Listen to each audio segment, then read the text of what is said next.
Welcome बच्चों। आज हम लोग पढ़ेंगे पास्ट कंटिन्यूअस टेंस। इसके पहले आप लोग एक और कंटिन्यूअस टेंस पढ़ चुके हैं, that is present continuous tense. Continuous tense में बच्चों को सबसे अच्छा लगता है क्योंकि इसमें वर्ब की आईएनजी फॉर्म आती है, तो वो उससे बड़े फेमिलियर होते हैं। जहाँ कुछ नहीं बनता तो वो आईएनजी लगा देते हैं, लेकिन ऐसा नहीं है। आईएनजी फॉर्म हर जगह नहीं आती है और किस तरह से आती है ये हम लोग इस टेंस में सीखेंगे।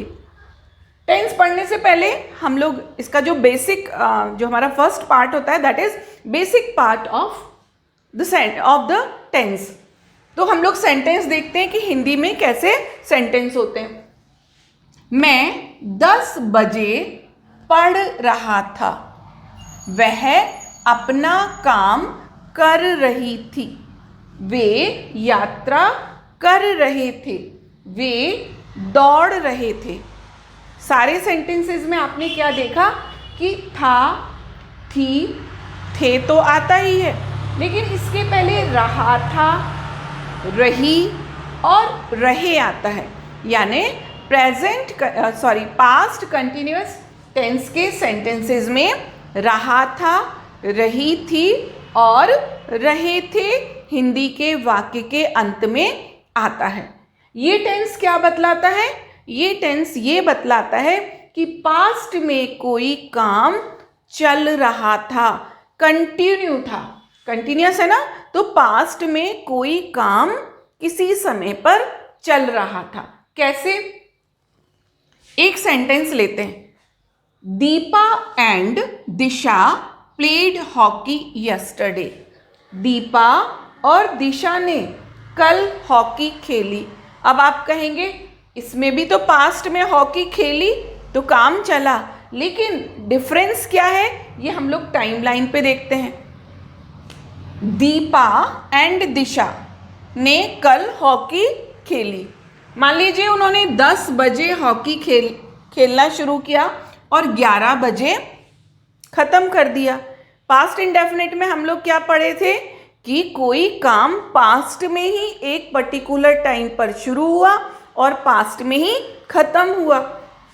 प्लेड, ये प्लेड यानी V2 फॉर्म, तो ये कौन सा टेंस है? Past indefinite.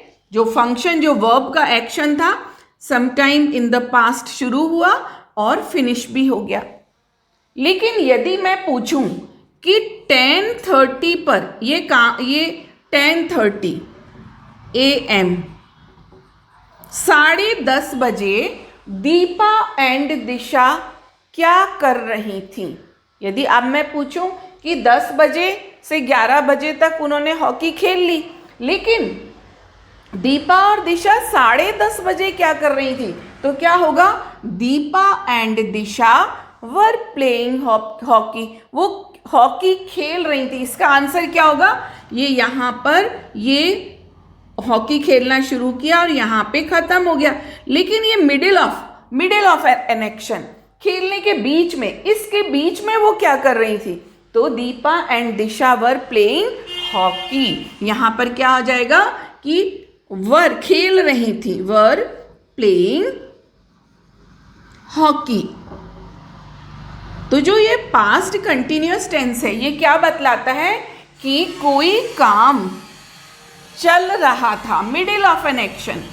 यदि कोई काम जारी है तो वो क्या कहलाएगा? पास्ट कंटिन्यूअस का टेंस। पास्ट में, यहाँ पर हम प्रेजेंट में हैं, यहाँ पर उन्होंने हॉकी खेलना शुरू किया, यहाँ पर ख़त्म कर दिया, लेकिन इस ड्यूरेशन के बीच में वो क्या कर रही थी?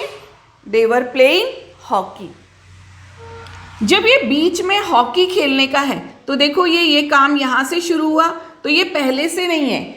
Action started before that moment.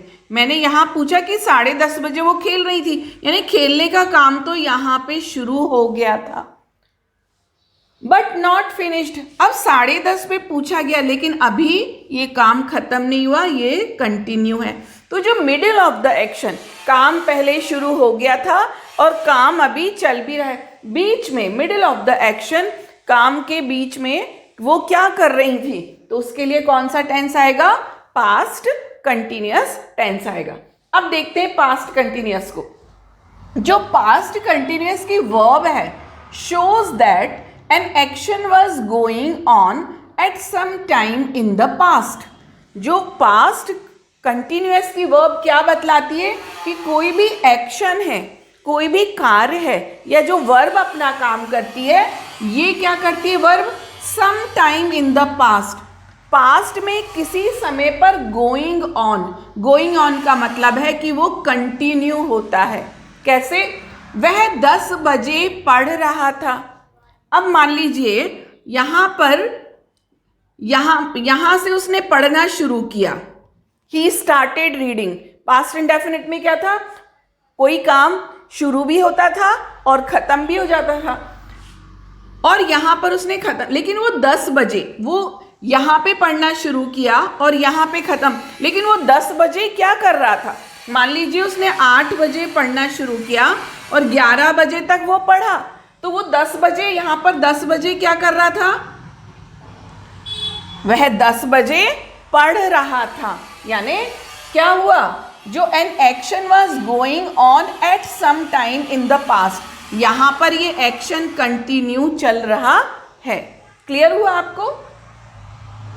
इस टेंस में ये टेंस क्या करता है? Expresses action at particular moment in the past. Past के किसी खास समय पर वो काम चल रहा है, तो वो काम जब चल रहा था तो वो किस टेंस से आता है? पास्ट कंटिन्यूअस से। वह अपना काम कर रही थी, पास्ट के किसी खास पर्टिकुलर मोमेंट पर वो अपना काम कर रही थी। एन एक्शन वॉज हैपनिंग, कोई भी काम घटित होता है, यदि हो रहा होता है। पास्ट में वे यात्रा कर रहे थे, तो यहाँ पे क्या हुआ? ये वो यात्रा कर रहे थे, ये है यात्रा यहाँ पर, तो ये काम चल रहा था, जो ट्रैवलिंग है वो चल रही थी पास्ट में।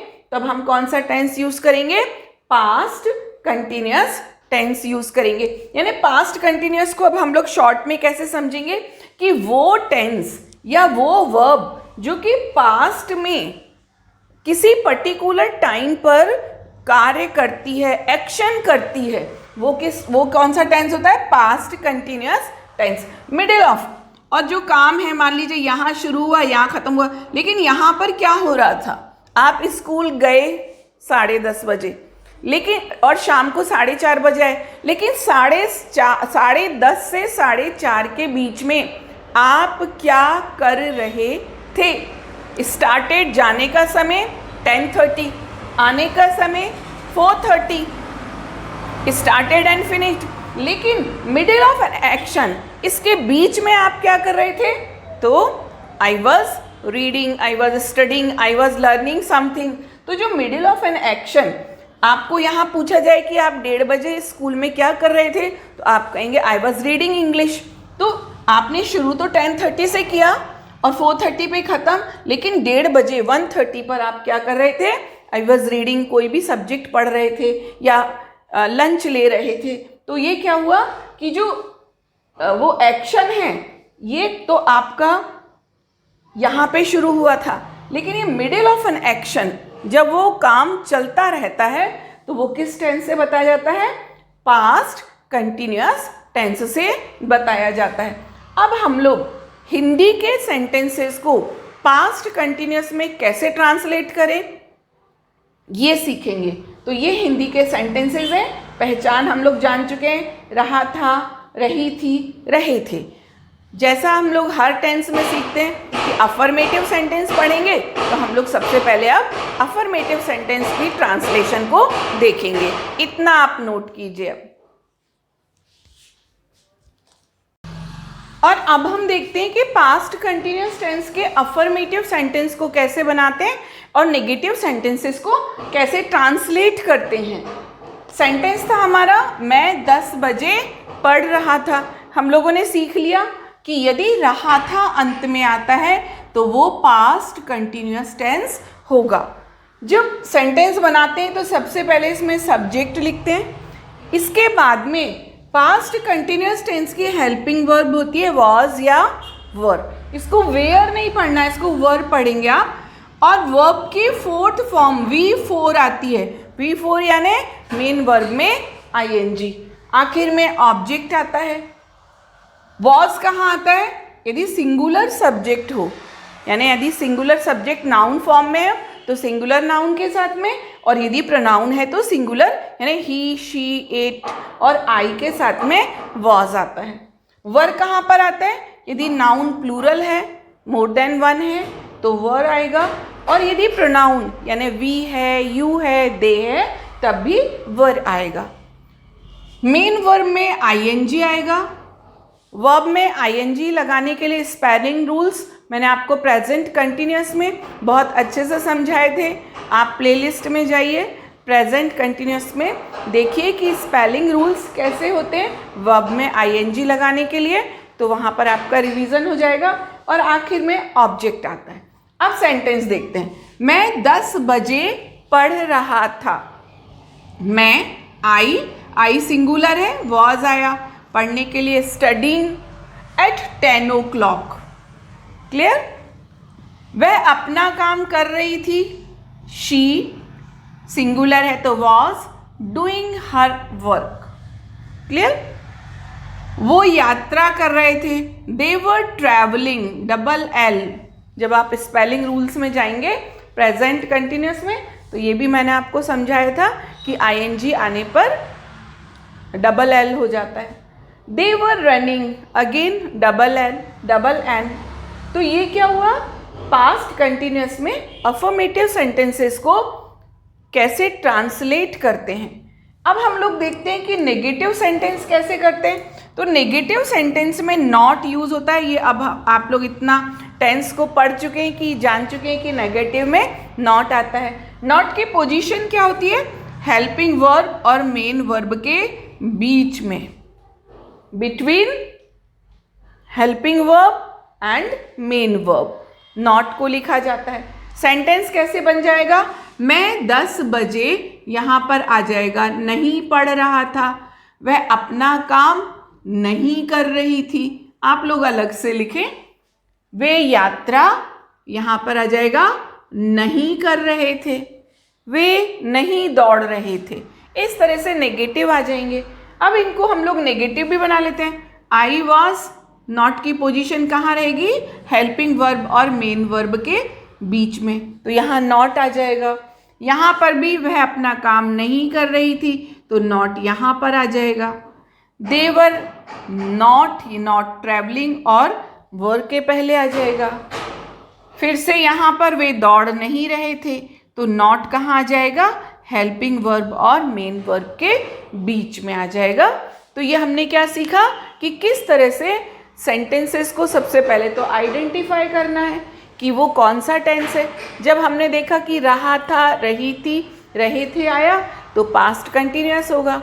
फिर उसमें अफर्मेटिव सेंटेंस को बनाने के लिए कैसे बनाया जाता है, स्ट्रक्चर क्या होता है, जब नेगेटिव होगा तो स्ट्रक्चर क्या होगा, और फिर उनको ट्रांसलेट कैसे करेंगे। अब आप इतने को नोट डाउन कर लें, फिर हम लोग पढ़ेंगे वेरी इंपॉर्टेंट जो सेंटेंस का टाइप है दैट इज इंट्रोगेटिव, उसको हम लोग सीखेंगे और इसको आप नोट करें। और अब हम लोग देखते हैं इंट्रोगेटिव सेंटेंसेस। इंट्रोगेटिव को हिंदी में क्या बोलते हैं?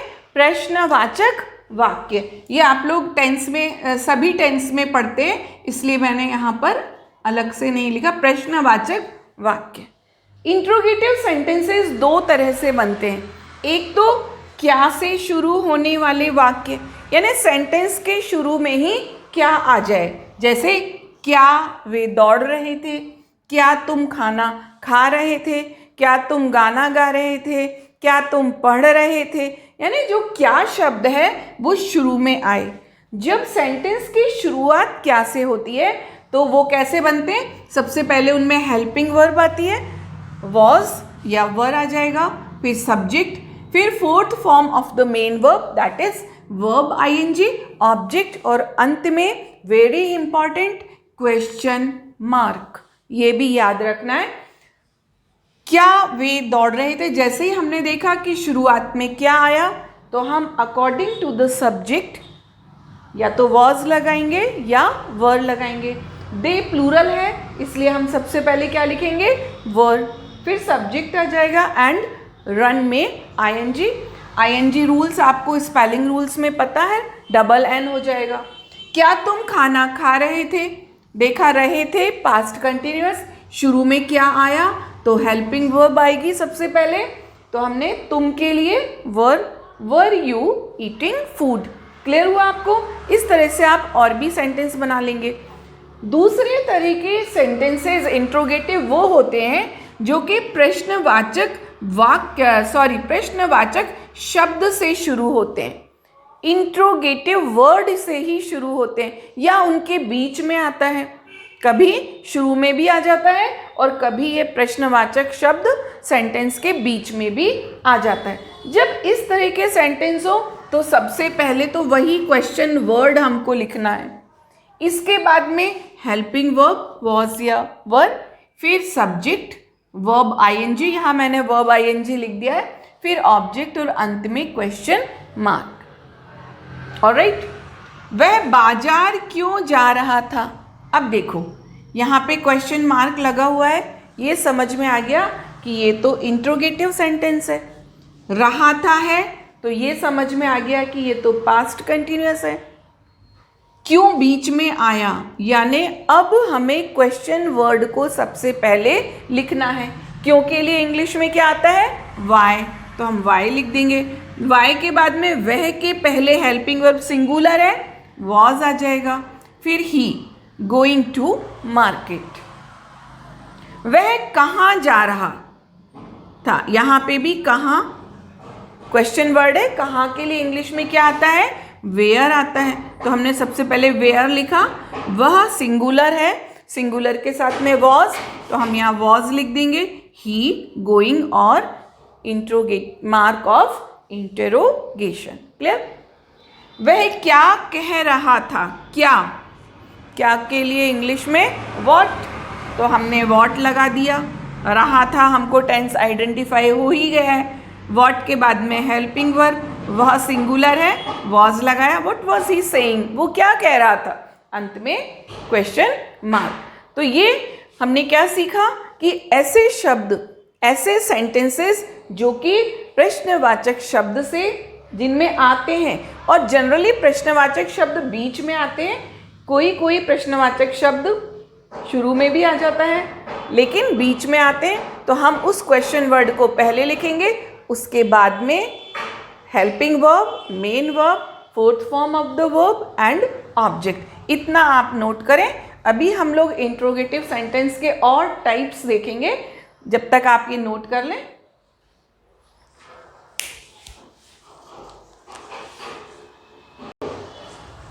और अब हम देखते हैं कि एक और इंट्रोगेटिव वर्ड है, दैट इज हुज। हुज यानी किसका, किसकी। ये पोजीशन बतलाता है, किसी नाउन पर अपना अधिकार बतलाता है, हक बतलाता है। तो यदि कोई सेंटेंस किसका या किसकी से शुरू हो रहा हो, तब इसका जो इंट्रोगेटिव सेंटेंस में स्ट्रक्चर थोड़ा सा बदल जाएगा। कैसे? तुम किसकी किताब पढ़ रहे हो। अब देखो, किसकी किताब, पोजीशन है ना, किसकी किताब। तुम किसकी पेंटिंग, तुम किसकी टीम के लिए खेल रहे हो। तो हुज के साथ में हमेशा उसकी नाउन जिस पर वो अपना पोजीशन, हक दिखलाता है, वो लिखना पड़ता है। तो हम यहाँ पर हुज प्लस नाउन लिख देंगे। इसके बाद में सब्जेक्ट हेल्पिंग वर्ब आ जाएगी, वॉज या were, subject verb ING then object. कैसे? तुम किसकी किताब पढ़ रहे हो। किसकी किताब, तो हमने क्या किया, सबसे पहले हुज लिखा, फिर किसकी किताब, तो वो नाउन भी आ जाएगी, बुक। बुक के बाद में फिर वैसे ही है, आपको सब्जेक्ट के अकॉर्डिंग यहाँ पर हेल्पिंग वर्ब लिखना है और मेन वर्ब के साथ में आईएनजी लगा देना है। Whose book were you reading. तुम किसकी पेंटिंग खरीद रहे थे, वही किसकी आया, आपने हुज लगाया। फिर पेंटिंग उसके साथ में है, painting, helping verb were, subject you and mind. तुम किसकी टीम के लिए खेल रहे थे, रहे थे ऐसा। होस्ट टीम, किसकी team? Host team were you playing for, तुम किसकी टीम के लिए खेल रहे थे? तो हुज वाले सेंटेंसेस में थोड़ा सा जो स्ट्रक्चर है इंट्रोगेटिव सेंटेंसेस का वो चेंज हो जाता है, वो हमको ध्यान रखना है। जल्दी से इसको नोट करें, फिर हम लोग एक और इंट्रोगेटिव वर्ड में किस तरह से ये स्ट्रक्चर बदलता है वो सीखेंगे।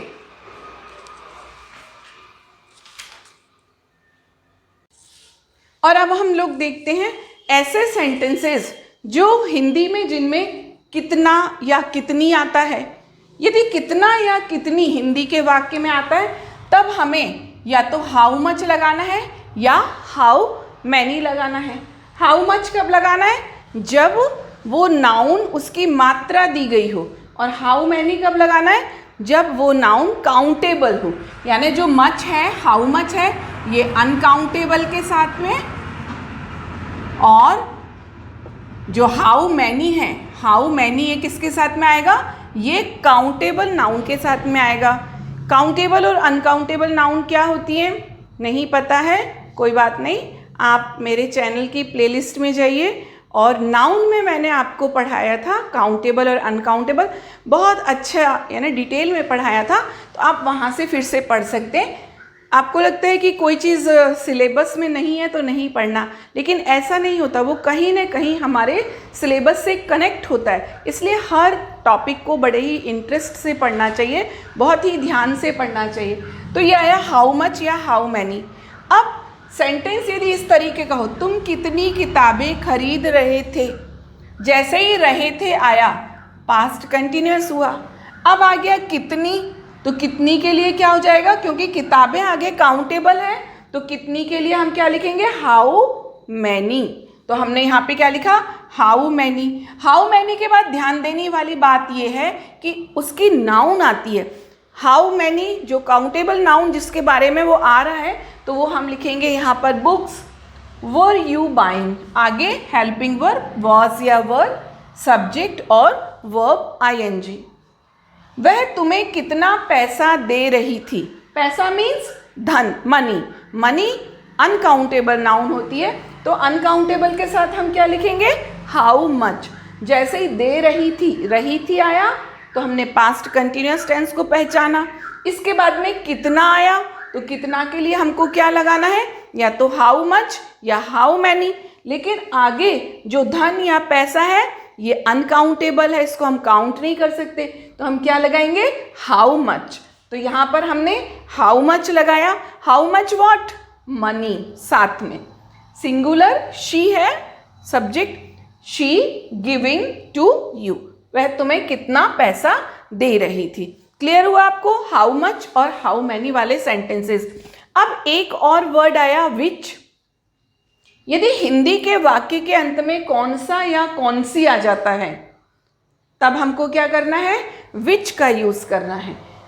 विच के बाद में नाउन, नाउन के बाद में वॉज या were, subject, verb ING and object. Which जो शब्द है, जो इंट्रोगेटिव वर्ड है, वो क्या बतलाता है? कौन सा के बारे में बतलाता है। तो हमको ध्यान रखना है कि तुम कौन सी किताब पढ़ रहे थे।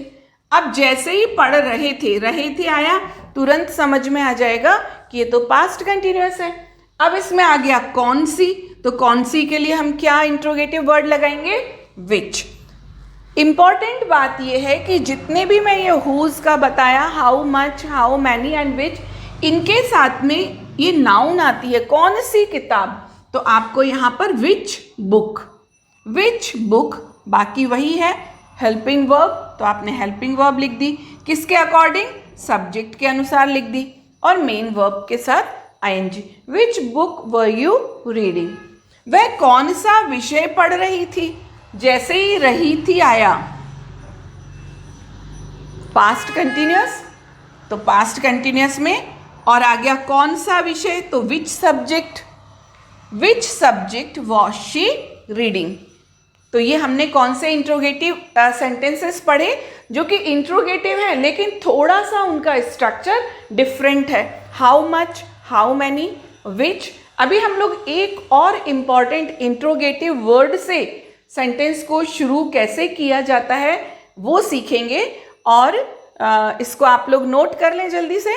फिर इसके बाद में हम लोग थोड़ा और पास्ट कंटिन्यूअस के इंट्रोगेटिव सेंटेंसेस को पढ़ेंगे। और अब हम लोग देखेंगे ऐसे इंट्रोगेटिव सेंटेंसेस जो कि जिनमें कौन शब्द आता है। कौन के लिए इंग्लिश में क्या होता है? हु। हु करता है, ये कौन ने ग्लास तोड़ा, कौन गाना गा रहा है, तो आंसर में सब्जेक्ट आएगा। तो ये बात क्लियर है कि इसमें सब्जेक्ट तो आएगा ही नहीं, क्योंकि हम सब्जेक्ट का तो पता लगाना चाह रहे हैं। तो हु वाले सेंटेंसेस में कर्ता नहीं होता है, लेकिन हु को ही कर्ता मान लेते हैं। वहाँ पर कौन गाना गा रहा है, सॉरी कौन गाना गा रहा था, यहाँ पे भी था आएगा और यहाँ पर भी था आएगा। और हेल्पिंग वर्ब क्या हो जाएगी यहाँ पर? वॉज। कौन गाना गा रहा था आया, समझ लिया हमने कि पास्ट कंटिन्यूअस है। कौन के लिए इंग्लिश में क्या आता है? Who was singing. सब्जेक्ट का तो प्रश्न ही नहीं उठता, क्योंकि हम सब्जेक्ट का ही पता लगाना चाह रहे थे। कौन घंटी बजा रहा था?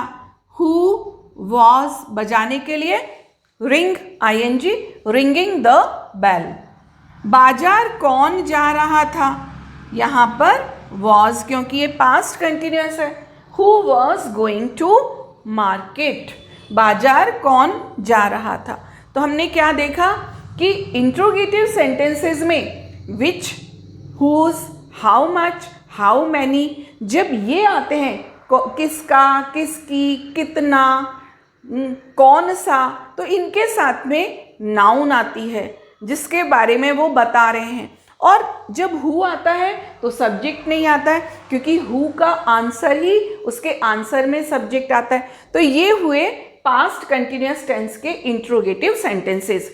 जब इंट्रोगेटिव, अब एक और टाइप के सेंटेंसेस हैं, that is interrogative and negative sentence. तो आपने जितने भी सेंटेंसेस इंट्रोगेटिव बनाए हैं, आप उनके इंट्रोगेटिव और नेगेटिव भी बना सकते हैं। कैसे बना सकते हैं? सबसे पहले उसमें हेल्पिंग वर्ब लगा दें, हेल्पिंग वर्ब के बाद में सब्जेक्ट, देन नॉट।